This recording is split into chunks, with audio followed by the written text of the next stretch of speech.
प्रिय भक्तों, जय श्री कृष्ण। आज हम इस वीडियो के माध्यम से आपको बताने वाले हैं सबसे पहले सफला एकादशी का महत्व और उसके बाद आपको सुनाएंगे इसकी कथा। तो दोस्तों, आप सभी का स्वागत है।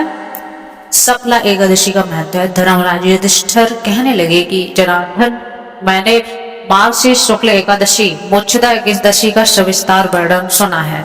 अब आप कृपा करें कि मुझे पूष माह की कृष्ण पक्ष की एकादशी के विषय में पूरी बातें बताइए। इस एकादशी का क्या नाम है, इसका व्रत क्या है, विधान क्या है, इसकी विधि क्या है और इसका व्रत करने से कौन से फल की प्राप्ति होती है। तो भगवान श्री कृष्ण बोले, पूष माह के कृष्ण पक्ष में आने वाली इस एकादशी को सफला एकादशी कहते हैं। इस एकादशी के देवता श्री नारायण हैं। विधि पूर्वक इस व्रत को करना चाहिए। जिस प्रकार नागों में शेषनाग, पक्षियों में गरुड़, सब ग्रहों में चंद्रमा, यज्ञों में अश्वमेव और देवताओं में भगवान विष्णु श्रेष्ठ हैं, उसी तरह सब व्रतों में एकादशी का व्रत श्रेष्ठ है। जो मनुष्य सदैव एकादशी का व्रत करते हैं वे मुझे परम प्रिय हैं। इसका महात्मा मैं तुमसे कहता हूँ, ध्यान पूर्वक सुनिए। भक्त वत्सल भगवान श्री कृष्ण कहने लगे कि धर्मराज, मैं तुम्हारे स्नेह के कारण तुमसे कहता हूँ कि एकादशी व्रत के अतिरिक्त मैं अधिक से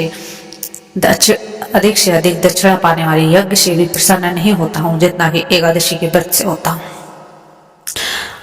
अब हम सुनाते हैं आपको एकादशी व्रत की कथा, जो कि आप व्रत करोगे तब अवश्य ही सुननी चाहिए। चंपावती नगर में एक महिष्मान नाम का राजा राज्य करता था। ये 4 पुत्र थे। उन सब में लुम्पक नाम वाला बड़ा राजपुत्र महापापी था। वह पापी सदा पर स्त्री और वैश्यगमन तथा दूसरे बुरे कामों में पिता का धन नष्ट करता रहता है। सदैव ही देवता, ब्राह्मण, वैष्णवों की निंदा किया करता था। जब राजा को अपने बड़े पुत्र के ऐसे कुकर्मों का पता चला तो उन्होंने अपने राज्य से उसे निकाल दिया। तो वह बेचारा जानने लगा कि कहाँ जाऊं, क्या करूं। अंत में उसने चोरी करने का निश्चय किया। दिन में वह वन में रहता और रात्रि को अपने पिता की नगरी में चोरी करता तथा प्रजा को तंग करने लगा, मारने का उन्हें कुकर्म करता। कुछ समय पश्चात सारी नगरी भयभीत हो गई। वह वन में रहकर पशु आदि मारकर खाने लगा।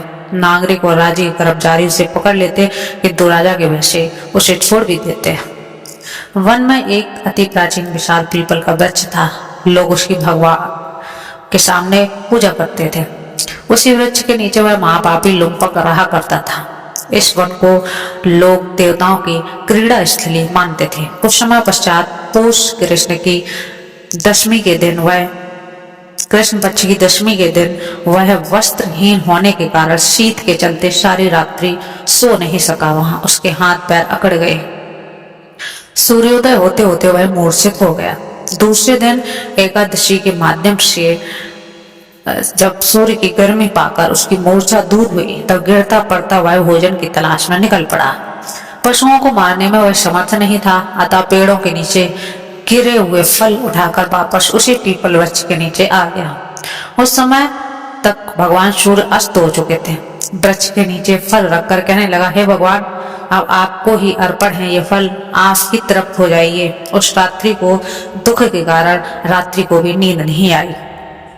उसके इस उपवास और जागरण से भगवान अत्यंत प्रसन्न हो गए और उसके सारे पाप नष्ट हो गए। दूसरे दिन प्रातः एक अति सुंदर घोड़ा अनेक सुंदर वस्तुओं से सजा हुआ उसके सामने आकर खड़ा हो गया। उसी समय आकाशवाणी हुई कि हे राजपुत्र, श्री नारायण की कृपा से तेरे पाप नष्ट हो गए। अब तू अपने पिता के पास जाकर राज्य प्राप्त कर। ऐसी वाणी सुनकर वह अत्यंत प्रसन्न हुआ और दिव्य वस्त्र धारण करके भगवान आपकी जय हो कहकर अपने पिता के पास गया। उसके पिता ने प्रसन्न होकर उसे समस्त राज्य का भार सौंप दिया और स्वयं वन के रास्ते चले गए। अब लुम्पक शास्त्र अनुसार राज्य करने लगा। उसके स्त्री, पुत्र आदि सारा कुटुंब भगवान नारायण का परम भक्त हो गया। वृद्ध होने पर वह भी अपने पुत्र को राज्यभार सौंप कर वन में तपस्या करने चला गया। अंत समय में वैकुंठ को प्राप्त हुआ।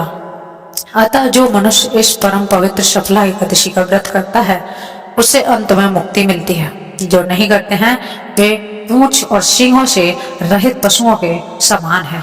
इस सफला एकादशी के महात्मा का पढ़ने से अथवा श्रवण करने से मनुष्य को अश्वमेध यज्ञ का फल प्राप्त होता है।